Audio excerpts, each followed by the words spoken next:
Join us as we go beyond the pixels in the Gamer's Edge podcast, the show that takes you behind the scenes of video gaming. Each episode dives into the realms of gaming and eSports, bringing you exclusive interviews with both rising stars and seasoned veterans, coaches, insightful commentators, and industry leaders. So whether you're an aspiring pro gamer, a dedicated fan, or simply curious about the inner workings of gaming and eSports, grab your headset and join us on this thrilling adventure through the virtual arenas where victory, camaraderie, and endless adventure await.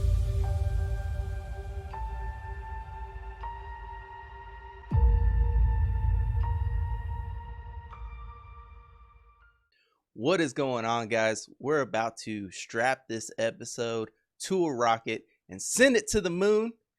Who better to do that with than the Spaceman? Oh, How are we doing today? I'm good. I don't know if you'll be able to get as far as the moon because that's a lot of pressure that I don't know if I'll be able to live up to. I can get you to the thermosphere. That's about as high as I can get you. But I'm happy to be here, dude. Thanks for having me. We're speaking briefly about Flame Sword, and I'm a big fan of the guests you've had so far on this, so I'm very grateful to be here. Oh, thank you for taking the time. Again, shout out Flamesword, who was just in the previous episode. Hopefully you guys enjoyed that one and definitely are trying out those next day oats that he was recommending. So shout out to Flame for dropping that in on us. Of course, you probably have casted some of Flame's, talked with him personally, especially now that Status Quo is, of course, in that Halo spectrum. Yeah. You've been a caster for Call of Duty, Rocket League, Halo, a very broad, eclectic group of broadcasting skills that you do bring. So jumping right into it, how do you adapt your style to fit each game? And what are some of the challenges that you've seen come up trying to balance that? Yeah, I mean, that's a good question because I think I also get that a lot from younger talent coming up in the scene. Especially those who are keen and self-aware enough to be open to the idea of doing multiple games. And it's not a negative if you don't do multiple games. Like, I think the ideal world, just for like a baseline for most people, is being able to work one game to support yourself. But in esports and just kind of how things are, obviously, like being flexible and being able to be a utility player in different scenes is really big. But the balance comes, I think it's a lot easier to balance multiple games when you love those games. Like for me, I grew up with Call of Duty and Halo and Gears of War when it was around. So it was definitely difficult. There's a lot of like load management and pushing yourself to different extremes. There is a bit of like kind of like when you're working out and you're like pushing yourself to that next level, and it's like, I can't do the last rep. Well, you have to. Same thing here. There are times where it's a bit much to do multiple titles, but if you genuinely love the game, like for me, Call of Duty and Halo and Rocket League, and if I ever am working more like MLB or when Gears was around, same thing. It's like the love for the game and telling those stories will push you through the fact that you're juggling multiple games and all the work that goes into that. But I think the big takeaway is it's really important to focus on like what are the intrinsic qualities that make an esport really exciting for any esport. So whether that's Rocket League or Call of Duty or Halo, like what are the things about it that make it exciting? And then can you grab part of that, mix it in with the cadence and frequency that's specific to that esport? What works? What style do you bring into it intrinsically from yourself? All that kind of stuff. So you kind of have to be able to watch as well as you listen. I think that's the big takeaway, is like listening to a game and how it's called and how it flows and everything. That is as important as like actually casting the game. So the balances especially for young talent, can you listen to how the game sounds and how it moves? Because every esport moves differently. And then if you can capture that and bring your own flair to it, you'll be just fine. So for me, it's just constantly listening, changing approach to some extent for different games, but FPSs have skills that transfer. But really, it's just like every game is like its own unique like Rubik's Cube. And if you can solve it while you're working it, that's kind of the benefit. So it's a lot, but it's worth the reward, because the reward is you get to cast over a game you really like. I've been casting Call of Duty for a while now, and I actually just maybe a month and a half ago started casting Rocket League, and it's been really refreshing. And what kind of pulled me in personally Mhm. is where casting challengers, Call of Duty, that younger talent, it almost gets a little toxic at times because Sure. everybody is just, Mhm. wanting, grinding to push themselves to be the best. And a little bit of that, I guess, comes out in the egos, to where Sure. with Rocket League, man, the organizations have all been super welcoming. The orgs all seem to kind of work together, and everybody just wants everybody to flourish. And Mm. it's been, at least my experience in it has been really, really refreshing in taking a part of that. And the fan bases have been super awesome to see as well. And not to take Mhm. away from Call of Duty fan bases, where you're wearing an Optic hat, and I live in Texas. I'm a big Optic fan as well. So Sure. we know we're king of esports fan bases. Yes, that's a shot at FaZe. But Yeah, it's true. uh, I I just think that the Rocket League, for me, what's drawn me in is the fan base. Yeah. And you were talking about finding that solving that Rubik's cube, and the fan base is, for me, has been that solving issue on Mhm. which one I've been enjoying more. Uh, Yeah. my my next lead into that, I gotta ask, Fort Worth going on right now. You're wearing the Optic hat. Is Formal and the Mhm. boys, are they taking it this weekend? Um, I'm gonna say yes, because I mean I'm an Optic fan. I always support the Optic boys whenever they're playing. I'm gonna say yes, because obviously like that squad is the capability to win it, but I think the benefit right now of having FaZe and Sentinels be as great as they are at the moment, like I think that's really good for the scene. It's good for Halo overall when there's multiple teams that can win it all, and not like, as fun as it is as an Optic fan last year to watch them like win champs and to go on kind of that run. It was great. But I know that the scene thrives more when Optic's competitive and when other really big heavy hitters are competitive as well. So I think Optic can do it. Will they do it? It's entirely different discussion, and I'm excited to see how this weekend plays out. But I think competitive Halo's it's in the right spot before we head into champs in September. So I don't know. I think this is going to be their biggest test, because if they don't do it here, they will be feeling the most pressure they felt since maybe midway through last year, post scrims, where they were having like, it was clear they could win any event, but they were just having trouble like putting it together on LAN.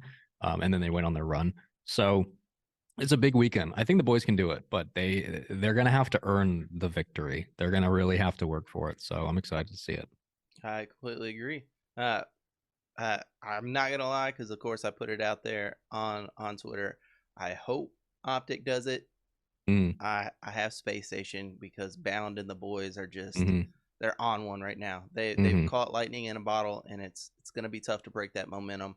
I do have Optic placing second, uh, of course, followed Yeah. by FaZe, but I'll throw a wild card in. I have Quadrant, a little bit Quadrant's a good before shout. Sentinels. So No, Quadrant is a good shout for top four. I think like that's really fair and very reasonable.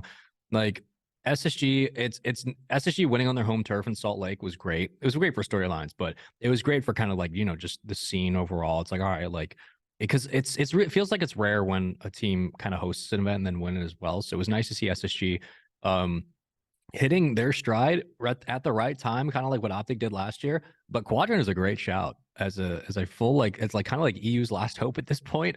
yeah, Quadrant is yeah. a like those boys have proven they can be top six consistently, top four regularly. And yeah, they could. I mean, I think they're just the dark horse in every tournament. They could easily get to the grand finals. It just came down to them executing on game day. But that's a good shout. I think they could easily make top four for sure. Well, we've talked about the evolution of Optic from last year and stuff like that.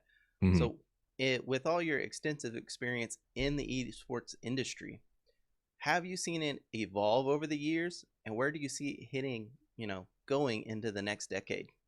Esports as a whole. Esports as a whole. Oh man, The yeah. whole enchilada. Yeah, I mean, it has evolved over it's evolved over the past couple of years. I think it went from esports from 2015 to around 2017, 18. I would say around like in midway through 2019. Esports was kind of hitting its stride before COVID. It's not as big as it is now. I think it's bigger now than it was back then, but things have changed. Not all things are weighted the same. Back then, it was still speculative as it is now, and the money was not pumped in. There was still investments being made. Obviously, there were opportunities that were sprouting up, but things felt a little bit more. We're still laying the brick and mortar to the house. Um, and when COVID hit, investments got funneled in, money got pushed around, speculative investments happened. Um, a lot of pumping happened. So we went from building the foundation and like being on the right track of building the foundation with the right people involved to COVID, inflated numbers, inflated everything. And instead of laying more of the foundation, we just started rushing, putting the walls up and like putting the roof on the place. And then we were trying to sell the house to everybody. And the house looked good because I mean, like we did the work to get it to stand. The house looked good, but one or two storms come by and the house crumbles, and that's what we're seeing now. So, Yeah, we like everything was on the right track, and See. COVID kind of, you know. Yeah, I don't mean to interrupt you, but that's kind of No. why I wanted to open it to the entire esports, because we saw Mhm. Valorant put out a report that they saw a dip in their numbers for their championships, the viewing numbers and everything like that. Of Yeah. course, we see the drama going on with the Overwatch League, and of course, Activision potentially might be having to refund some of those organizations as well. Everything that's going on with the Call of Duty League now, the speculation of will there continue to be a league with the Xbox Microsoft acquisition.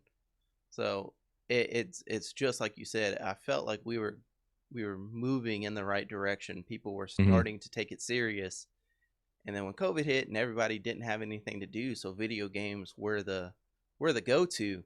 We Yeah. just saw corporations throwing money at it, and Yeah. now kind of reeling it back in. But unfortunately, investments have already been made to a point where unfortunately these esports teams are suffering the consequences of it. Yeah. I mean, that's essentially it. When COVID happened, inflation not only in numbers but in value estimations, like propositions were just not there. A lot of money, a lot of suits and ties came in. And it's not an inherent negative because there are a lot of good suit and ties that work in esports, but Oh yeah. there were a noticeable amount of people and situations where teams or orgs or leagues or whatever were getting valued at way more speculative than what they had before and way more broad in terms of what they thought they were providing in terms of the value proposition they were providing to fans. um and it was just kind of false money. Like it is it is eerily similar to what happened in 2008 with the housing market crash. It is like it's almost scary how similar it is. So when things return to normal, either people are no longer interested or people go back to normal life, quote unquote, post COVID. When people either no longer have interest in specific games or leagues, or just the normal ebb and flow of competition and how industries grow. Like there was there was no programs to back the investments people were making. Two, there was no actual like tangible uh uh point of sale to give any meaning to what the money was pumping in. Like we were pumping money into stuff without giving anything out to fans, to whatever. So it's just like when there's no value there and you take all that money away suddenly because COVID's ended and because inflation starts rising, like what's now the value we're giving to everybody else? We never addressed that as an industry, and people tried to, but the money was coming in so quickly that people just started building and building and building, and saying we're worth this and we're doing this. And then when we pulled the curtain back and realized there was nothing underneath that was actually supporting these claims, um, and the money started to dry up, things collapse. So it's I think, you know, we're seeing the bubble burst. We've been talking for a while in esports about like what is the bubble, what's the bubble consist of, will it burst at some point? And the right minds were always the ones saying the bubble was, you know, people who are making large investments or people in esports who are kind of gaming the system, taking advantage of the system because they could make a quick buck and get out. And that's exactly what happened. So the bubble's bursting because we're seeing exactly what we feared would happen, which is unfortunate because there's a lot of good people lower than the investors and the people pushing money. And there are people underneath who are like the passionate, hardworking people, the people who have been here since the beginning, who are getting screwed because of it. So in terms of if leagues are going to exist, I think they will. I think the Activision Microsoft acquisition is great because Microsoft has like a robust, massive department for cultivating good communities and it'll give some stability to these leagues that they need.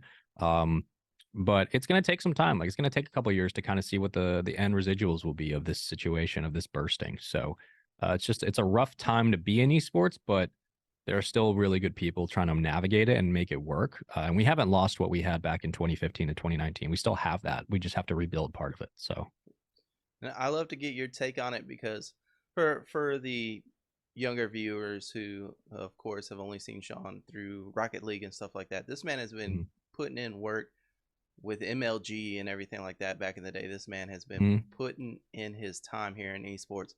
So I value his opinion extremely highly on matters like this, so I love to get his take on it.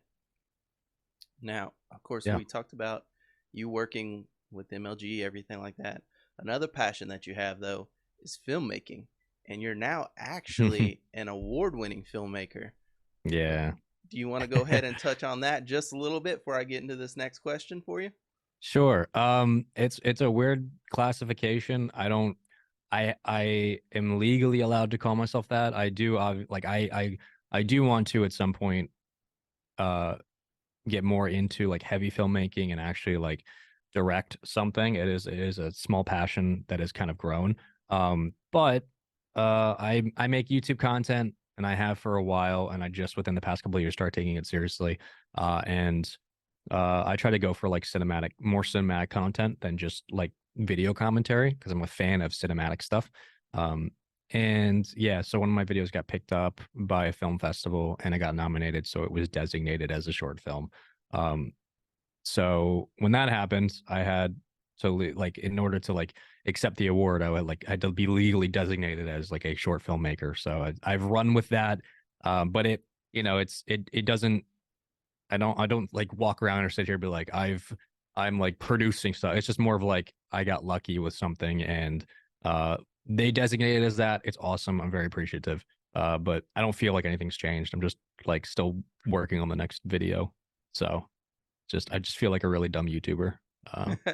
That's well, about hey, it. you know, sometimes that's all it takes is somebody saying, "Hey, you got a knack for this," and the next thing Sure. you know that next door opens. Mm. But of course, now with the filmmaking and esports commentary, how do you find the worlds of film and competitive gaming intersecting? Do your skills in the cinematics and everything like that, does that enhance your work with the video gaming? Yeah, it definitely does. I think there's a lot of good filmmaking in my eyes is kind of what you can convey with perspective and silence. I'm a big fan of silence. So I've always had just a different approach to my commentary, and not that it's some groundbreaking evolution because it's not. But one of the things that I've always been fascinated by with commentary is when a situation pops up in game, there's usually like 5 or 6 different ways you can express a situation verbally. Because like, you know, you see the same thing 1,000 times. So if you're seeing something you've seen 1,000,000 times, everybody kind of expresses it in like one of 10 ways. And that's just kind of like human nature, but also just kind of how you express it. And one of the things that I've always been a fan of is like when I see a situation that I've seen before, instead of expressing it one of 10 ways, what's like a really unique way to say it? Or like what combination of synonyms or syllables will make this sound different but familiar. Like what is a perspective I can bring or find that is not what you hear. So that's always been a big thing for me. And filmmaking has opened my eyes more to kind of that world of like, it's all about how you frame things and it's all about what you don't say that can do the most. So it's being more kind of analytical with my time and more looking at things more abstractly in film has allowed me to pull that into commentary and like reinforce what I was doing already. But let silence work for me in commentary. That's a big thing. And it sounds really simple, but like the power of silence in big moments is really great. So implemented a little bit of that more this year for some of our calls. But yeah, just using the repetition of perspective and figuring out that in filmmaking has been a nice change for commentary because it's allowed me to like just think more creatively about the way I call stuff and not just about make the call perfect, make it as clean as possible. All those things still trying to obviously do, but I'm trying to now be a little bit more creative with how I disseminate information, which I think it's a good little hurdle to get over because it just it adds another layer to the commentary pool. So Yes. Well, of course, you just came back. You were there at Worlds for Rocket League and everything like that. Out of all the matches that you've commented on from here at Worlds to MLG days back in the day, is there one that kind of stands out a little bit more than all the others? And how is it now casting Worlds to compare to being that novice back then? Like, what are maybe some tips for a guy like me who's still casting, your Discord leagues and everything like that? Sure.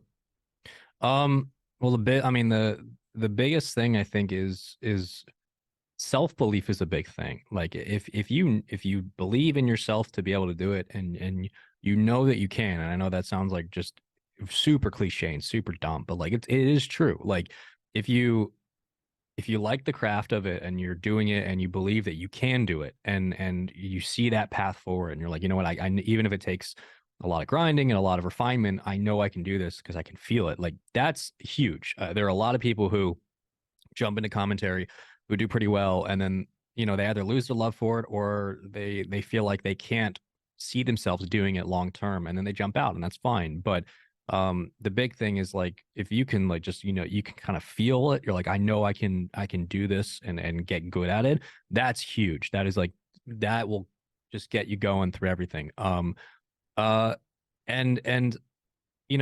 started my career doing online leagues, casting over eights, like casting over my friends playing the game and sitting out of when we would do COD Ghost eights. I would just pull myself out of I would sit on the bench for like that rotation. I'd stop playing and then sit and have somebody else fill in during the game and then just cast my friends playing. So from that, like those were the Discord leagues back in the day, doing like MLG ladders and stuff like that. Like everybody kind of starts in the trenches, and that's like the best way to start is in the passion pit. That's the passion pit. Whether it's you're at a local and there's like 128 teams and you're dead center inside of it, or you're doing it online and you're just doing it because it's like the only thing you have to cast. That is the passion pit. So that's like going to propel you so much further than people who only expect to do big stuff when they jump in. Like the passion pit's massive. But to kind of hit back real quick on the question, I mean the standout obviously this year, like the Carmine series with Achieves for the quarterfinals at Worlds was big just because in terms of like a technical approach and clean commentary and what we wanted to hit on, that was big because we proved that we could do it at the big stage, which was great. Obviously the Roll 1 overtime was like really important to me and Isaac because it was just a historic moment and it was fun. But the one thing that I think the one call or the one series, the one like thing that stands out most, because there's been a lot of games in my career that nothing that's ever been like career making. I have never had like a series that's been like, oh my God, like just blow my name up, anything like that. But the thing that has meant the most to me was I think my first cast with MLG, which was for Gears of War. My first MLG event overall was Gears of War New Orleans in 2018. And I got brought on to work the event, and my first cast in front of like that size crowd and that size event, and for the MLG banner, which was a massive deal at the time, and still a massive deal to me. Oh, And I went in and did my thing and did not fuck it up. And that was like, I was like, oh my god, I didn't fuck it up, and I thought I did a pretty good job. And the reception was great. So like that's the one that stands out to me as like the most important, because I figured out, I was like, oh, I can do this. I can actually do this. So that was the one for sure. nice. Well, you did mention MLG. You mentioned Gears of War. So just to let everybody know, the next episode, we are going to be getting a slight little treat. We're getting the winningest Gears of War coach on console.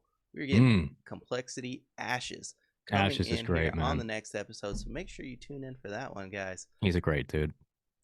Now, is there any upcoming projects or ventures, be it in the filmmaking, in the gaming, or any other fields that you're just stoked about, that you're just like, damn, man, I can't wait for this? In terms of gaming at the moment, nothing. I'm actually potentially hopefully later this year to do some stuff. So I'm looking forward to that. But filmmaking, I just kind of take it as it comes. I'm working on a different approach to a discussion. So for Oppenheimer, I'm going to do like a sit down with some people and talk about science, which I'm actually looking forward to, because it's a very different approach. But other than that, I mean, not really. I just kind of take things as they happen, outside of work and just kind of trying to make videos. My life is pretty quiet. So yeah, things just kind of happen with me. They just kind of pop up. So there's nothing actually on the horizon at the moment, to not to look forward to, but just nothing crazy that I'm super amped about. Just kind of here. Well, then I got to ask, how did you happen into doing some voice acting? Because, of course, voice acting for video games, it's kind of its own distinct like art form. And, of course, for those that don't know, you played Ethan in a video game. So how was your experience doing that? And did you kind of lean on your commentary experience in order to do this voice acting? Yeah, it's really hard. And I knew that going in, and it's a challenge that's really fun to tackle. I am by no means a great voice actor. And I'm by no means I think I'm a little better at it than I was when I went in, but like nowhere close to like feeling confident to immediately go for auditions. But it is something I would want to pursue more. It was a huge learning curve because it's very different from casting. It's like, it's weird. They give you a script and then they ask you to like be a human being and like emote. And if you've ever been asked to do an emotion, it's a strange experience when you're not doing it naturally. It's a really weird thing to have somebody say like, say this line, this person's dying, we need you to be panicked, and you can like do it. But the biggest hurdle I found was like, do I even know how to be a human being? Do I know how to like make noises and like make emotions? So it was a very big learning curve. I always had a huge amount of respect for voice actors because I knew how difficult it was and how little like they got respect for it. And because working with your voice, it's just like you just learn things about yourself and kind of how the business is. So it was always just a fascinating avenue. And then doing it, just the amount of appreciation I have for those who are good at it just raised. And now when I listen to games, one of the first things I listen to is the voice acting. And like if somebody's really good at it, it's you can tell how difficult it is to do it. So yeah, I mean, it was really enjoyable. It was really, really fun. But it was definitely a challenge and a bit of a massive learning experience and a very welcomed, humbling experience. Not that I thought I was going to be great at it, but it was like when you realize you're really, really new at something, and it takes like a lot of training and it takes a lot of like constructive criticism. That's like my favorite thing because you're just learning. Like you're learning how to now do this thing that you didn't do before. So it was nice to like go in and realize that I didn't know what like I can give my voice, but there are things that you just never would have thought of, or like ideas or ways to approach giving a voice line that are so different than everything else. So it was nice to go in and be completely humbled. It was really fun. But yeah, it was a great experience. Definitely hope to do more of it. Nice. Well, my partner in crime that does the music for the intro to this podcast and everything like that, he's actually graduating. We're in end of August, early September right now. Hmm. He actually is graduating Full Sail University here in Oh, just a hell few yeah. weeks. And he actually wants to make video game music. So maybe y'all Hmm. can collab and do It's a something big through a market. video game. Yeah. Yeah, That absolutely. Video game music is just as important as the voice acting. Video game music is so important. So I'm excited to hear what he's able to come up with, because good video game music can change a game. It's really good. definitely. Now, with of course the world of filmmaking, Hmm. now you're doing voice acting, you're doing all this commentary, you're Hmm. doing YouTube videos, you're doing all this stuff. How do you manage stress and burnout? And what advice do you give to someone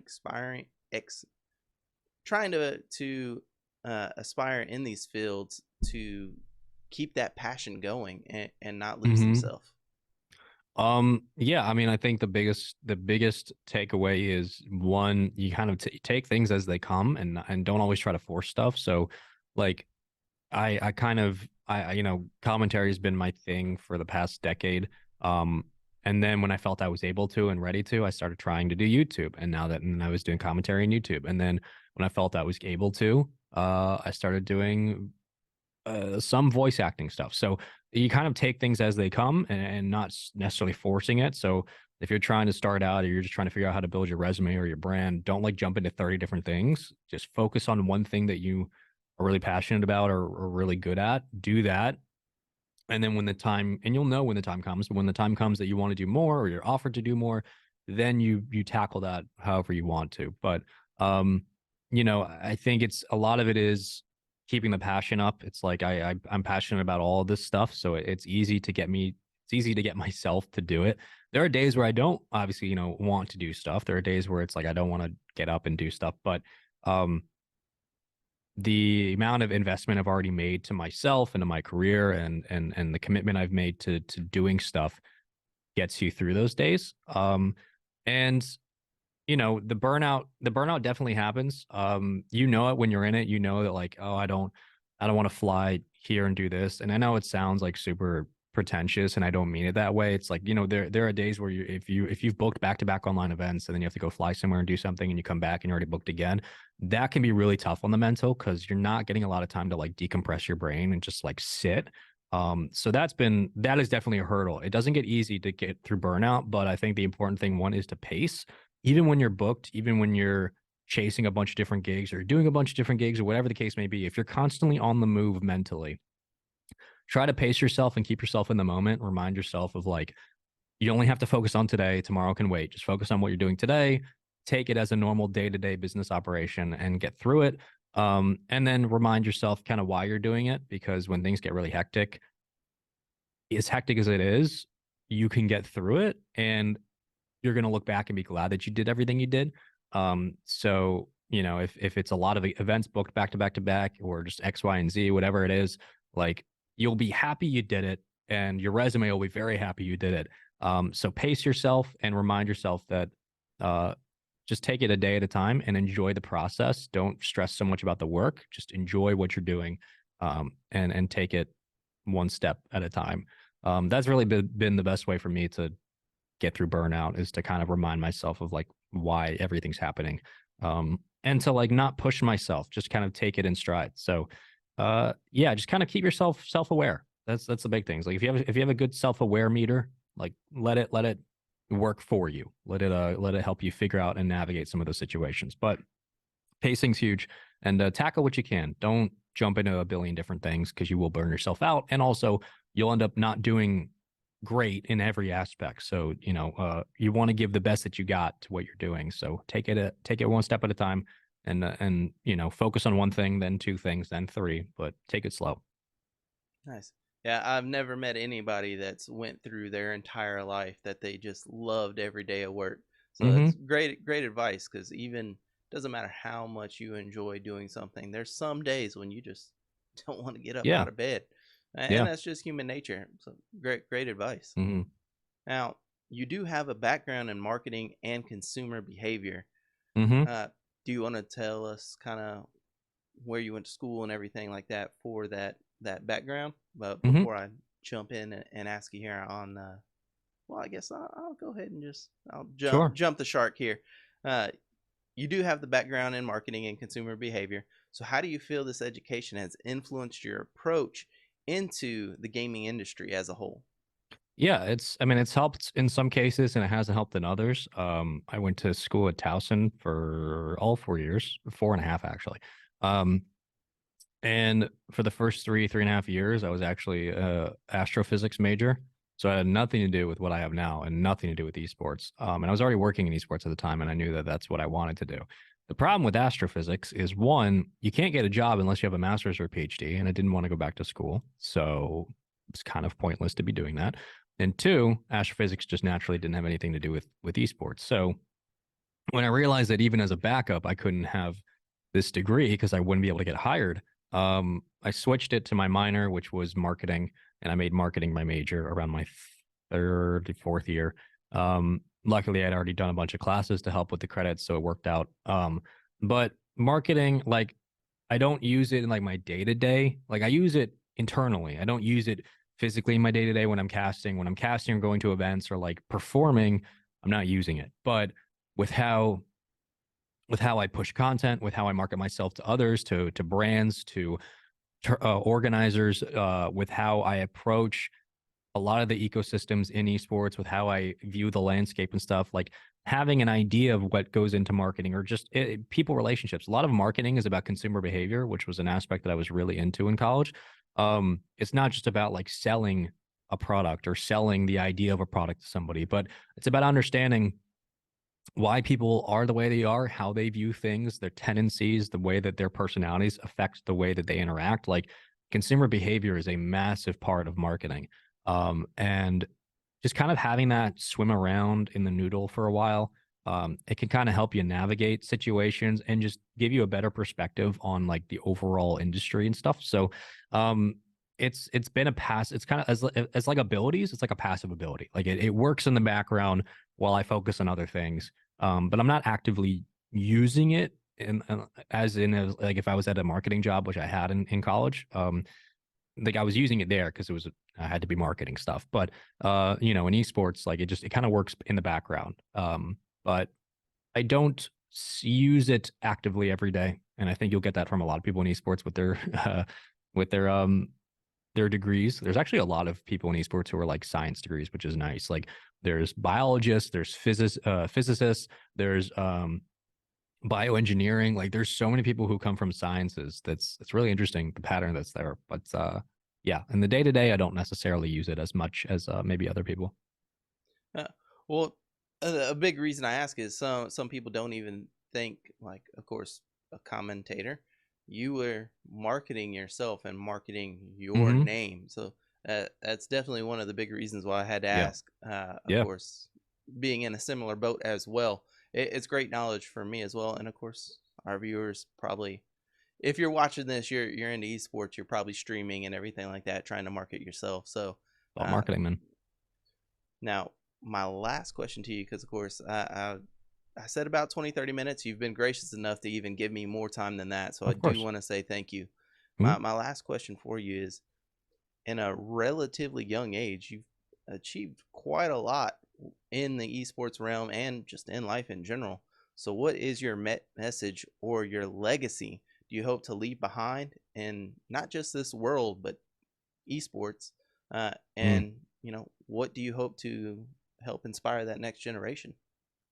Um, that's a good question. I think I think that one of the big things is like try not to think too much about just as general advice from anybody in the space. Don't think too much about your age. It's something that like it is just in all professional aspects. It is just a number. Like yeah, there are a lot of young people in esports who have accomplished a lot and who are veterans of the space and like uh some of the first people I'd go to with questions about stuff or like the first people I would recommend with for stuff about stuff because they have the experience. Experience is the big thing.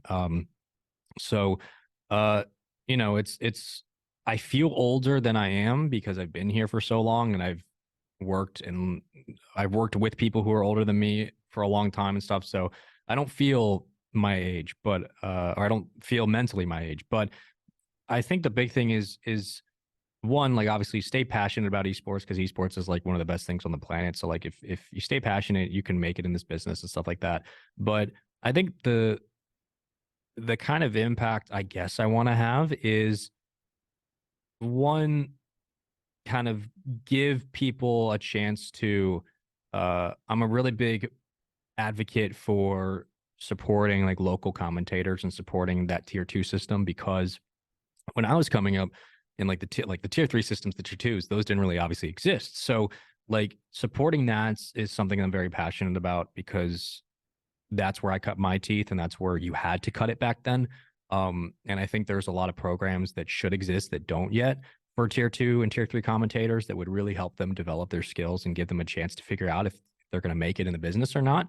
Um, so other than that, I mean, it's really weird. Like I'm a very simple guy. Like I come from a really simple background. So my impact is, I guess the legacy I want to leave is did good work, was nice to people, and brought something different to the table, not to revolutionize anything, but was enjoyable to listen to. So I think I'm very simple like that. Like I kind of want to just stay this like 13-year-old passionate kid about esports and just do the job, uh, try to earn the respect from my peers, do a good job so that hopefully people like it.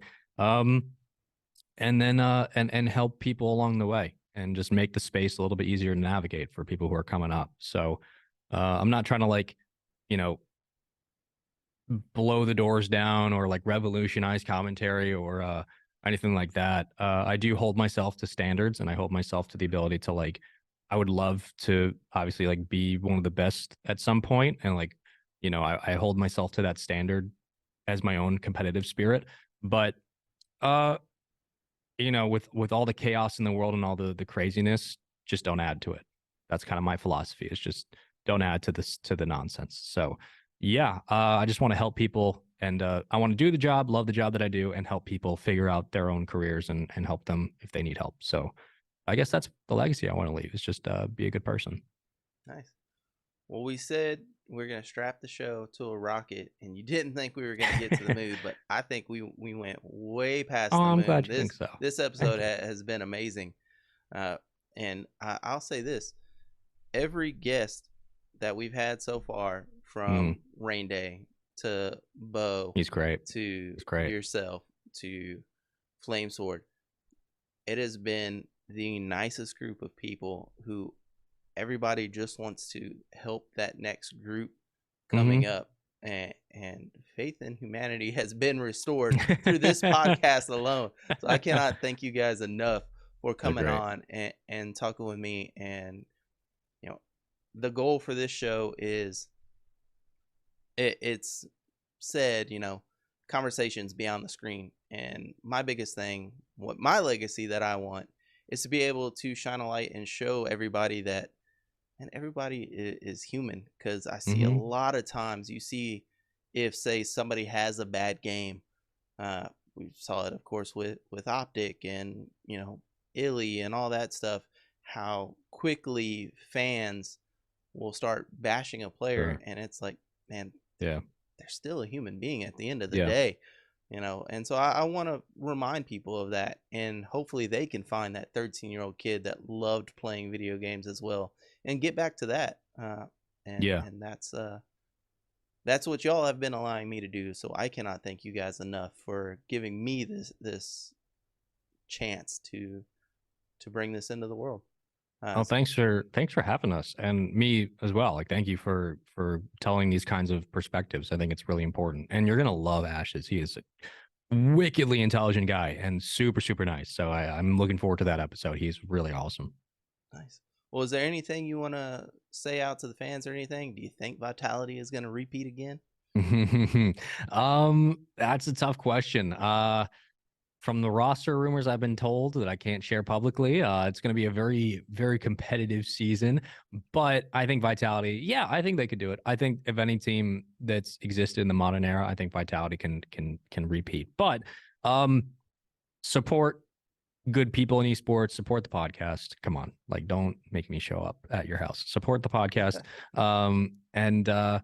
and enjoy good games, because I think a lot of times in the esports shuffle with all the chaos that's happening, we forget that like we're just gamers who want to watch the best gamers play games and then do crazy shit on those games. So like, support esports, support the stuff you like, be a good fan, don't bash a player. They're human. Like, just be nice to people. That's it. Cool. Well, you heard it here first, guys. Be a good human being. Yeah, Please. We are begging you. But I can't say thank you enough. Make sure, if you did not catch any of the episodes, make sure you go back and watch the previous episodes with everyone. We do have more content coming at you. Of course, like we said, Ashes is going to be episode number 5. So stay tuned. We do have some more great episodes. Spaceman, Sean, I can't thank you enough for coming in. And until next time, guys, peace.